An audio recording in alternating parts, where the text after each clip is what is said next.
iOS 16.3 आ गया है as you guys no, कुछ नए फीचर्स, कुछ नई चेंजेस और कुछ नए बग फिक्सेस के साथ।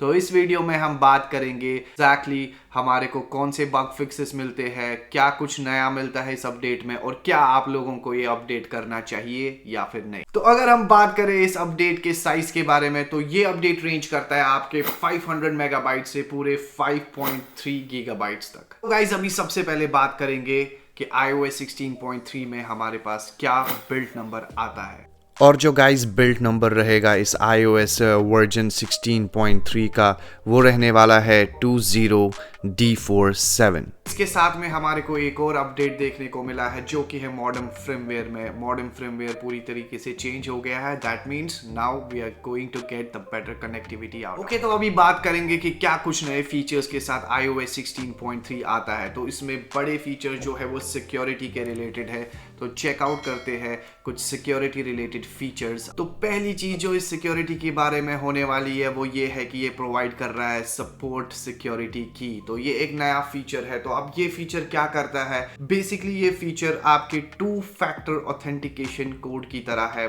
बस उसको रिप्लेस किया गया है। अब आपके पास एक हार्डवेयर होगा, एक प्रॉपर फिजिकल डिवाइस होगा जिससे आप वो 2 फैक्टर ऑथेंटिकेशन को यूज कर सकते हो। क्योंकि इससे पहले काफी ज्यादा लूप होल्स कभी कभार रहे थे कि 2 फैक्टर ऑथेंटिकेशन आपके दूसरे डिवाइस पे चला जाता था, चाहे वो आपके ईमेल में जाता हो या फिर किसी डिवाइस पे जाता हो, तो वहां से आप उसको ऑथेंटिकेट करके परमिशन दे देते थे। बट उसमें भी कई कभार वो एक लूप होल रह जाता था कि कोई और मेरा डिवाइस ले गया और वो वहां से 2 फैक्टर ऑथेंटिकेशन को ऑथेंटिकेट कर दे। बट अब ये डिवाइस आ गया है। बेसिकली ये एक पेन ड्राइव जैसा डिवाइस दिखता है। आप इसको अपने आईफोन के लाइटनिंग पोर्ट में भी यूज कर सकते हो और NFC टच से भी यूज कर सकते हो। मार्केट में दोनों अवेलेबल है, बट मेक श्योर कि वो डिवाइस जो भी आप खरीदो वो फिडो सर्टिफाइड होना चाहिए। उसके बाद आपके एप्पल अकाउंट में आपके बगैर कोई लॉगिन नहीं कर सकता, बट मेक श्योर आपके पास ये जब भी आप डिवाइस खरीदो तो आपको 2 डिवाइसेस खरीदने पड़ेंगे। इन केस अगर आपका एक डिवाइस खो जाता है, एक आप अपने प्रॉपर स्टोरेज में रखेंगे तो वो तब इमरजेंसी यूज में काम आ जाएगा। तो ये सेटिंग्स को एनेबल करने के लिए हम जाएंगे सेटिंग्स में और उसके बाद जाएंगे अपने iCloud सेक्शन में। पासवर्ड एंड सिक्योरिटी का ऑप्शन आ रहा है, आपको इस पे टैप करने के बाद आप देखोगे यहाँ एक नया ऑप्शन आ गया है, ऐड सिक्योरिटी कीज। जी हाँ, ये है एक ये नया ऑप्शन और इसको हम टैप करते हैं और ऐड सिक्योरिटीज को टैप करने के बाद अभी ये देखोगे सिक्योरिटी कीज आ गया है। अब आप टैप करेंगे ऐड सिक्योरिटी की, तो जो ही आप ऐड करेंगे ये आपको ऑप्शन दे देगा कि आपको 2 सिक्योरिटी कीज चाहिए होगी। आपके पास 2 सिक्योरिटी कीज हो और एक को आप बिल्कुल एक प्रॉपर स्टोरेज में रखे और एक फिजिकली आपके पास रहेगी। इस चीज को शुरू करने से पहले आप ये चीज बिल्कुल ध्यान में रखें कि आपके पास 2 सिक्योरिटी कीज हो और एक को आप बिल्कुल एक प्रॉपर स्टोरेज में रखें और एक फिजिकली आपके पास रहेगी। तो हम अभी यहाँ करते हैं कंटिन्यू, देखते हैं क्या होता है। कंटिन्यू करने के बाद यहाँ पर मेरे को अपना पासवर्ड, तो मेरे को अभी ये चीज़ एनेबल नहीं करनी है, तो फिलहाल के लिए मैं इसको कैंसिल कर देता हूँ। ओके गाइस, तो अभी एक और सिक्योरिटी फीचर जो है एप्पल ने अपडेट कर दिया है आपने इस iOS 16.3 अपडेट में। Let's check out that. तो यहाँ पे एक और जो सिक्योरिटी का अभी ऑप्शन आया हुआ है iOS 16.3 में, वो है आपके iCloud के लिए। आप iCloud में जब जाएंगे और आप स्क्रॉल डाउन करते हैं, आप देख रहे हो यहाँ पे आपको ऑप्शन मिल रहा है एडवांस्ड डेटा प्रोटेक्शन।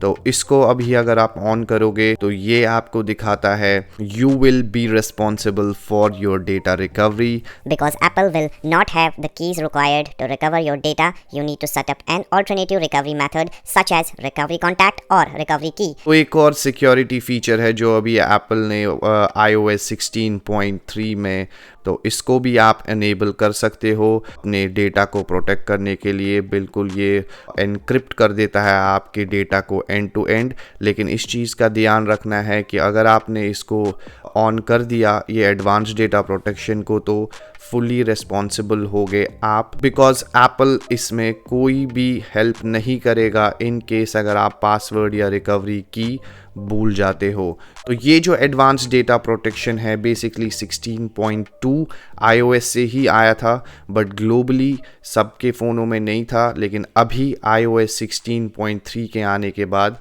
ग्लोबली हर किसी आईफोन में आपको ये ऑप्शन भी देखने को मिल जाएगा। ओके, तो अभी बात करते हैं अपने नेक्स्ट अपडेट के बारे में जो इस iOS 16.3 में हमारे को मिलता है। वो है आपका इमरजेंसी SOS के बारे में। क्या कुछ नए थोड़े बहुत चेंजेस किए हैं एप्पल ने, लेट्स चेक आउट।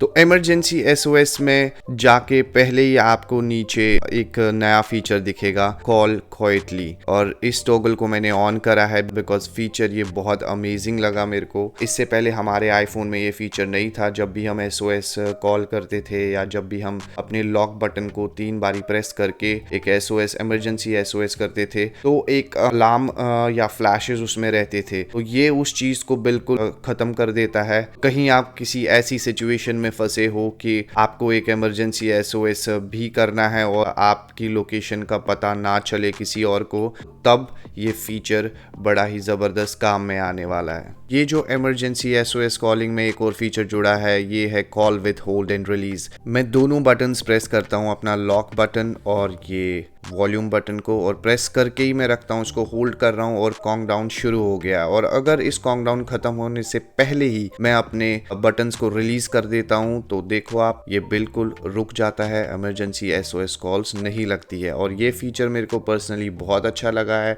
क्योंकि आईफोन कभी जेब में रहते रहते अपने आप ही वो बहुत बुरा सा अलार्म बजने लगता था। और साथ में इस अपडेट के साथ आए हैं कुछ नए वॉलपेपर्स। एप्पल ने इन वॉलपेपर्स को नाम दिया है यूनिटी का। तो let's check out the unity wallpapers. तो एप्पल ने इन नए वॉलपेपर्स को नाम दिया है यूनिटी, और ये आप देख सकते हो। इससे पहले ये वॉलपेपर्स यहाँ कलेक्शन में हमारे को ये वाला एक वॉलपेपर दिखता था, लेकिन अभी इस सेक्शन को बिल्कुल अलग कर दिया है और इससे नाम दिया है यूनिटी। और इसको मैं क्लिक करता हूँ और काफ़ी कूल लुकिंग ये वॉलपेपर है, बहुत अच्छा लगा मेरे को। इवन मैं इसको यूज़ कर लेता हूँ। और ये वाला जो वॉलपेपर आप देख रहे हो ये 16.0 से ही वहाँ पे था, बट ये वाला 16.3 के जो iOS अपडेट आया है उसके साथ हमारे को हमारे फ़ोन में देखने को मिला है। और इस यूनिटी वॉलपेपर के साथ आप देख रहे हो हमारे को बहुत सारे डिफरेंट कलर्स मिल रहे हैं, रेड, ऑरेंज, ग्रीन, ब्लू।